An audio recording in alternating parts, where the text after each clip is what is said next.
30 வயது வரை கல்யாணம் பண்ணிக்காம தேவைப்பட்டதுன்னா இந்த லிவின் ரிலேஷன்ஷிப்ல இருக்கிறது நல்லா புரிஞ்சுக்கோங்க. உடனே நித்யானந்தா லிவின் ரிலேஷன்ஷிப்புக்கு ஆதரவு அப்படின்னு தம்ப்நெயில் போடாதீங்க. நான் என்ன சொல்ல வரேன்னா, உங்களுடைய உணர்ச்சிகள் முதிர்ச்சி அடையும் பொழுது இந்த ஓவரான ஹார்மோனல் அப்ஸ் அண்ட் டவுன்ஸ் எல்லாம் அடங்கிங்க.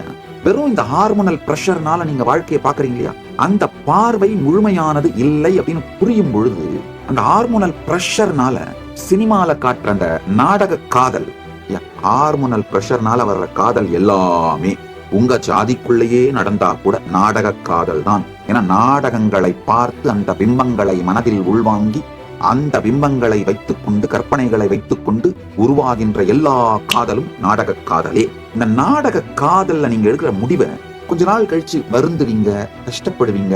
அது மட்டும் இல்லாம திருமணம்னு நடந்துட்டு உடையும் பொழுதுங்க 2 பேருமே எமோஷனலா உடைஞ்சு போய் வித்ட்ரா ஆயிடுறீங்க.